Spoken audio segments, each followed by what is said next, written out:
Aloha and good afternoon. Thanks for tuning in to This Is Now. I'm Dylan Anchetta alongside our Mark Carpenter. We begin in Washington, D.C. today, where the search for a new House Speaker is still ongoing. That's right. This morning brought round one of voting, with Jim Jordan failing to collect enough votes. So the process goes on. Skylar Henry has the latest from Capitol Hill.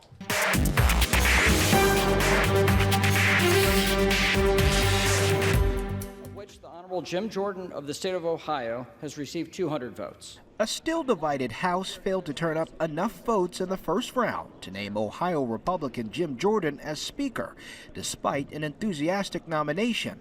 I rise today to nominate the gentleman from Ohio, Jim Jordan, as Speaker of the People's House. Democrats countered with their own nominee, Congressman Hakeem Jeffries, and pointed to Jordan's record. This body is debating elevating a speaker nominee who has not passed a single bill in 16 years.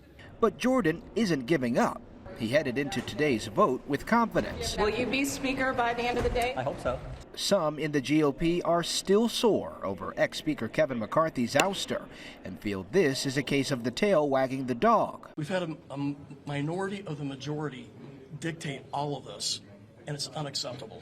A House without a speaker can't get much of anything done, and the seat is vacant as war escalates in the Middle East and an election year looms large here in the U.S. If he's going to lead this conference during a presidential election cycle, and particularly a presidential election year with primaries and caucuses around the country, is going to have to be strong and say Donald Trump didn't win the election and we need to move forward. Jordan was asked about those election-denying concerns this morning. I've been very clear about that.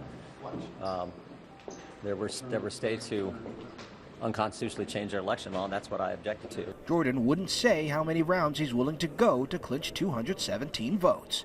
Skylar Henry, CBS News, Capitol Hill. If things don't go Jordan's way, a resolution is circulating to have acting Speaker Patrick McHenry fill in at the position until next month. Sticking with national news, President Joe Biden embarked for Israel today as the conflict in the Middle East rages on. Now, he is expected to meet with other Middle Eastern leaders. Alice Barr has the latest. As Israel prepares for a ground invasion aimed at destroying Hamas, and international pressure mounts over the humanitarian crisis in the Gaza Strip, President Biden is set to leave tonight for a wartime visit to Israel. Making sure that he continues to send a strong signal of support to Israel, obviously, as they continue to defend themselves. Good to see you again. Good evening. U.S. Secretary of State Antony Blinken in Jordan greeting the Palestinian Authority president as Blinken continues an urgent diplomatic tour seeking to keep the conflict from spreading to surrounding countries. After a marathon meeting with Israel's prime minister yesterday, Secretary Blinken announced a U.S.-Israel agreement to help humanitarian aid reach civilians in Gaza. Amid ongoing airstrikes and severe shortages of food, water, and medical supplies. Now nowhere to go, nowhere is safe. Egypt's Rafah border crossing to get supplies in and people out remains closed, while in Israel, the families of hostages taken in the brutal Hamas terror attack grow more desperate by the day. I'm begging the world to bring my baby back home. 21-year-old Mia Shem shown under duress in the first hostage video released by Hamas as the militant group signals it may be willing to free hostages, including American citizens. President Biden to ramp up the pressure for their release when he meets with regional leaders in Jordan, a Middle East trip rife with security and political challenges. Some 2,000 U.S. troops have been told to be on standby to potentially deploy to countries near Israel. While here on Capitol Hill, bipartisan Senate leadership is pressing for support for Israel, with the top Democrat in the Senate pushing for a new aid package to be passed as soon as possible. From Capitol Hill, Alice Barr, NBC News. The long-awaited defueling of Red Hill is now underway. Military officials say they will provide daily afternoon updates on their efforts, but following the first day, they offered a brief report saying 3.5 million gallons have already been drained. Are you confident that Red Hill can be safely defueled? I am confident, but I won't rest easy until it's actually accomplished. I really never thought that I would see this day. I am grateful that it is happening, but there are things that I have pause for concern with. Both the military and the state say safeguards are in place after months of planning and preparations. Defueling is expected to last until mid-January. Well, one of Hawaii's most influential and powerful political leaders, the late Senator Daniel Akaka, questioned a high-ranking military official about the viability of the fuel tank. It's evidence that the leaks had been happening for 2 decades now. Our chief investigative reporter Lynn Kawano has the letter showing the Navy back then knew of the dangers. Senator Akaka sent the letter to the Secretary of the Navy in 2006. In it, concerns about leaks that already occurred. The letter from the late senator was sent to Donald Winter, then head of the Department of the Navy. The letter is dated September 12, 2006. It was about outsourcing maintenance work on the Red Hill facility, but the senator also tells Secretary Winter he would appreciate assistance in looking further into an earlier question concerning measures taken by the Navy to safeguard the Red Hill fuel tanks from leakage. He writes, his office has learned that, in fact, leaks did occur and that the tanks were drained and cleaned. They had been empty at the time for 2 years, meaning leaks had been happening at least 20 years ago. Akaka continues he also wants an explanation for the Navy's decision to discontinue a leak detection system that proved successful in identifying the leaking fuel tanks. He asked for further investigation into the cause of the leaks, the amount of fuel that leaked, and steps taken to clean up the soil contaminated. Our elected officials at the U.S. congressional level definitely knew the risk that Red Hill posed to the water supply, and that they were trying to engage with the military to get those risks mitigated and addressed.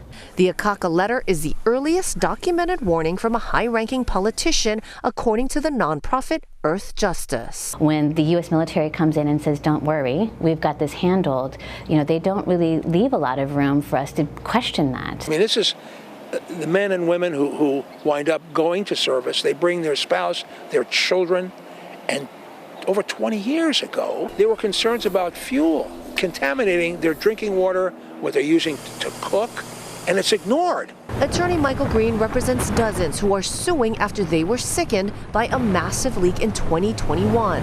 Fuel got into the water system that serves military families and civilians. The Navy later admitted at least 6,000 people needed medical treatment. I'm worried about deformed babies. I'm worried about miscarriages. I'm worried about cancers. They could have done something about it decades ago.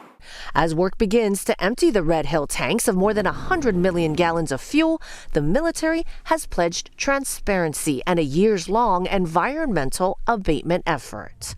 I'm Lynn Kawano, Hawaii News Now. For more on this story, our digital producer Emily Cristobal recently sat down with our Lynn Kawano. Here's some of that discussion. We are now joined by Lynn Kawano in the Digital Center to discuss more on this story. Putting things into context, what does this letter tell us about the long-standing concerns with the Red Hill facility? It validates for a lot of people that this was not a new thing. When we learned about it in 2021, when these 2 leaks happened, and the one that really sickened at least 6,000 people, military families and civilians, that this was not the first time it happened. And people like Marty Townsend, who worked for many years for nonprofits, who said this was a danger, BWS, DOH, all the concerns that people had for so many years, this validates that their concerns were legitimate. Even if Senator Akaka didn't get the answers he wanted, at least to know that it was out there and that it was on his radar. And Marty Townsend from Earth Justice tells me this is, as far as she knows, the oldest record a high-ranking politician questioned the Navy about the leaks. This is the earliest record that we know these leaks existed and started more than 2 decades ago. Absolutely. And those leaks, 20 years ago, do we have any idea of the extent of those leaks? We don't, partially because I cannot find any return letter. So the Secretary Winter, that is Secretary of the Navy, as far as we can tell, didn't respond. Perhaps he did. It just was not one of the letters that fell into my desk in my research and all this. And this did take several weeks to go through to determine the authenticity of it because it's so old, because Senator Akaka is no longer with us. The late senator passed a while back. It's very difficult to go back and say, did you get a letter back from this? And people in his office, of course, they've moved on to other things. And it's not something that you sit there and you remember. You don't remember everything from 2006. So it's difficult to say, A, if he got a response, or B, just the extent of these leaks that he discusses in the letter. Absolutely. And this letter is coming out at a time when the military is starting to empty the fuel from the facility. And as litigation around the 2021 spills continues, could the Navy's prior knowledge of these leaks impact those ongoing cases? I do know that this letter is part of the lawsuit now. So all of the people who are suing with the attorney of Michael Green, about 100 people is what Michael Green says. That lawsuit is moving forward with trial coming up in March. And he says this letter is now going to be part of that. And I do think it will have an impact. When you think about it, when you hear what's being said in this letter, it would impact someone that the Navy knew. There's no way they can say they didn't know. And in this letter, Senator Akaka even talks about the tanks being emptied and cleaned, which means there were issues. And the Navy had been worried about this for quite some time. I do think this could have an impact on the trial, the upcoming trial, as well as just, the public interest. People want to believe our U.S. military. We want to believe that they're being transparent. And so knowing that this was actually happening for 2 decades is something that I think is going to have an impact on a lot of people's perception. Yes, thank you so much for all that information, Lynn, and thank you for your reporting as it's going to be ongoing for the investigation, the emptying the fuel, and all of that. Back to you guys. Another victim of the Maui wildfires has been named. 61-year-old Michael Misaka lived on Puiki Place in Lahaina. The death toll remains at 98. All but one have been identified by Maui police. There are still 7 people who remain unaccounted for. About 700 Lahaina Luna High School students returned to their own campus this week. It is the first time they've stepped foot there since before the wildfires. Before the disaster, there were more than 1,000 students enrolled.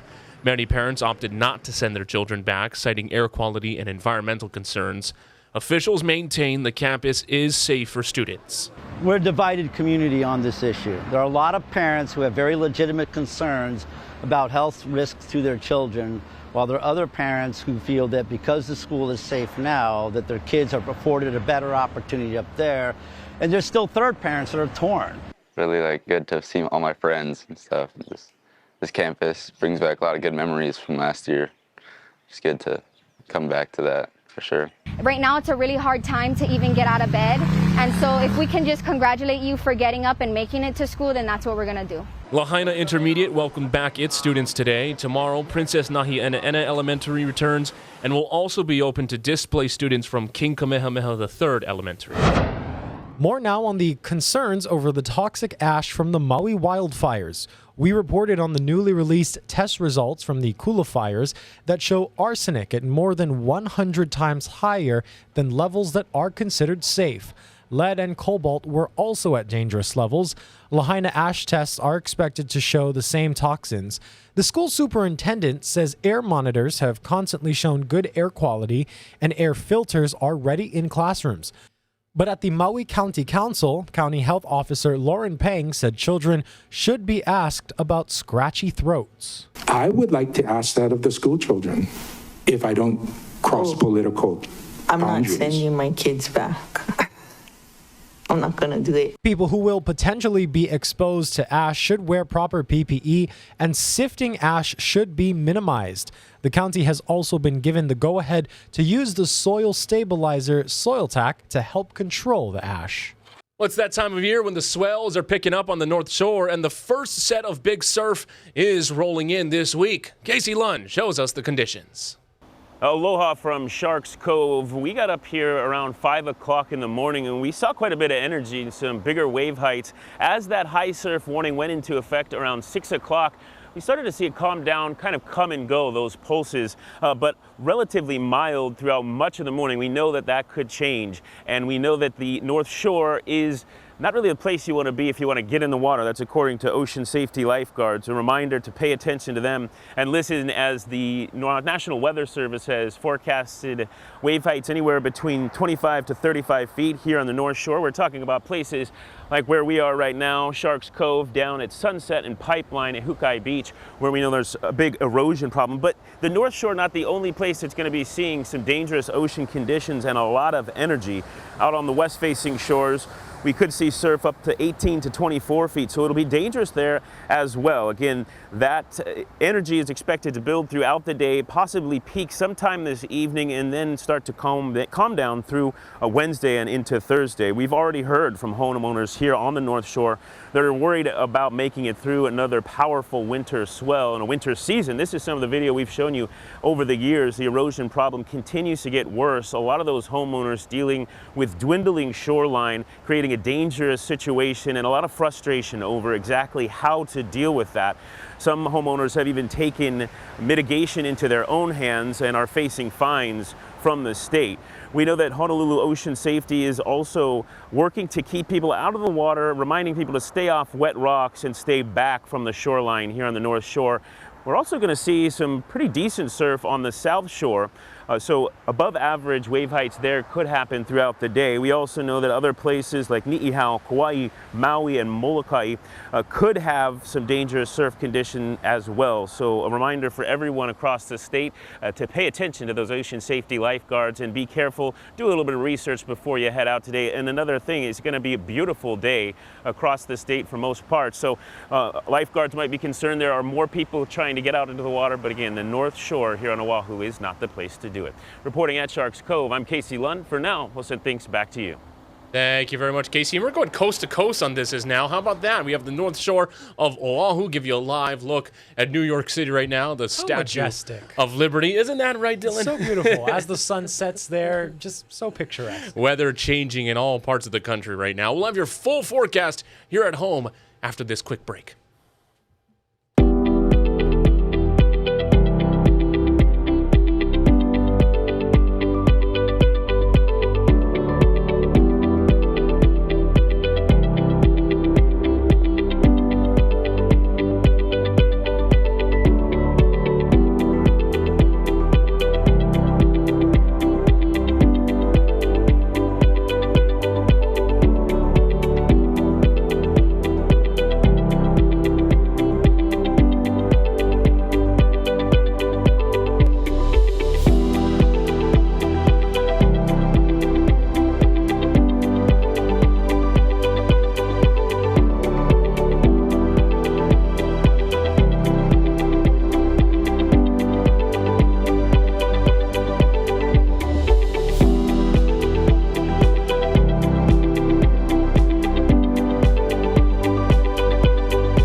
Mostly dry conditions continue, although there's a chance for rain from this weak front, mainly for Kauai. They'll see that rain probably on Thursday, and some of those showers might drift over to Oahu and maybe parts of Maui County through Friday, but you can see there's not going to be a lot of rain, at least not yet. But there's a more significant, juicier front coming in sometime between Monday and Tuesday. It's actually, as it approaches, it's going to also drop some moisture from the south. So Monday, Tuesday of next week is our next best chance for more significant rainfall. Until then, we're not going to see a lot. Maybe some spotty pop-up showers today and tomorrow with those light and variable winds. When that front comes in, we'll also have a brief run of light trade winds. That means humidity levels will be lower, and there's a chance for a few more showers again, mainly for Kauai and to a lesser extent Oahu. And then on Saturday, the light winds come back again, and then on Monday, that juicy front comes in. Keep your fingers crossed because things could change between now and then. As Halloween approaches, the numbers are rolling in for most popular costume, and right now, Barbie has the lead. A natural fit considering the popularity of the movie this year. Second most popular is Princess, Spider-Man is third, and then we get into the classics, Witch, Cowboy, and Ninja.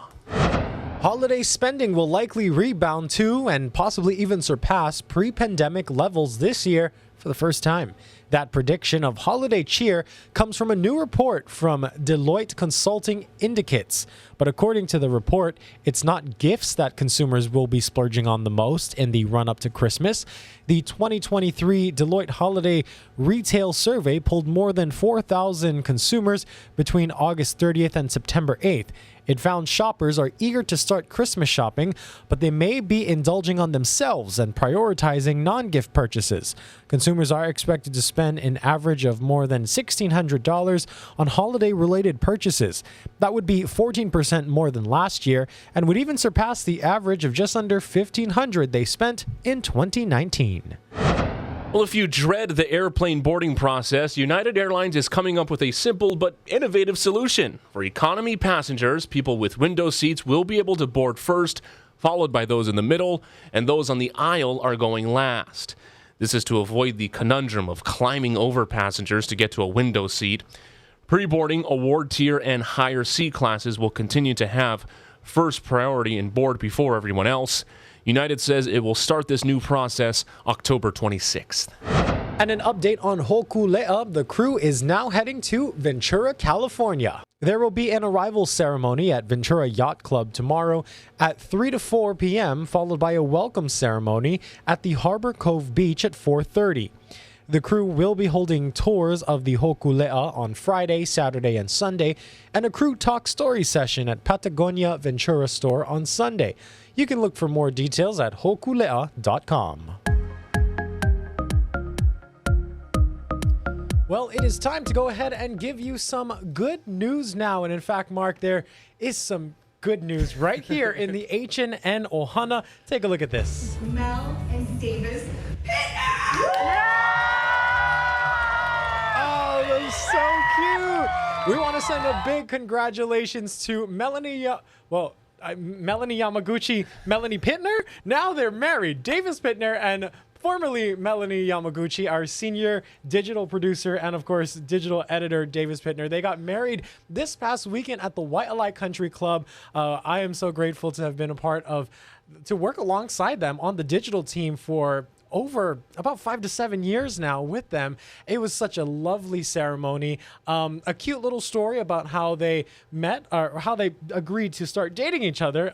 Davis told Melanie, hey, let's go see a movie. Some people from H&N are going to be there. Long story short, when Melanie showed up, it was just Davis. Oh. Yeah, what do you think about that? And then, but they somehow had fun, and that is them. I mean, they're so happy. They're such a sweet couple. We absolutely love them. Big congratulations to them. Yeah, huge congratulations to Davis and Mel. Such a cute couple, you know. And it's so great to see them together in a beautiful wedding too. Huh? Yeah, it was a very it was a nice intimate ceremony and reception with the family. Of course, Davis's family had to come in from California, so it was lovely to meet them. I also met Melanie's mom. She was so cute. I told her, Auntie, you look stunning in your manaola, head to toe. She was all she was all flustered. I said, Auntie, you work in it. It's cool though. You meet people, right? And you're like, oh, it's so awesome that they're together. Yeah. Davis and Mel are one of those couples. Yeah. Once again, I want to show you this digital team picture here. Megan Ramones, myself, Davis, Melanie, Emily, and Kaylin. Unfortunately, Mary Vorsino was not there. She is out of the state currently, but she was there in our hearts for sure. It was such a wonderful day. Congratulations again. Enjoy your honeymoon. Yes. We also got some other good news. Mark, what you got? Yeah, we got some fun headlines to get through. A New York public library can finally close the book on a missing item after 90 years. This edition of Youth and Two Other Stories was finally received last month after originally being checked out on October 11th, 1933. Now, with a late fee of 20 cents a day over 90 years, it collectively came out to $6,400. All right, just a little drop in the bucket right there.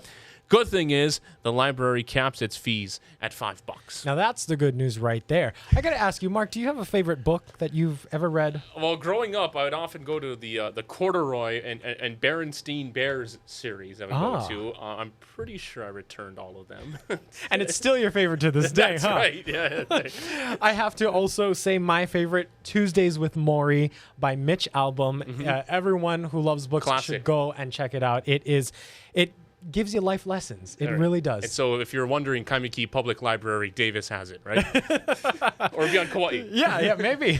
Let's go ahead and send you outside one more time for a live look at Lady Liberty in New York over there. Beautiful sight. We thank you so much for watching. Be sure to tune in at 4 o'clock when Mark returns, first at 4. Have a great day, everyone.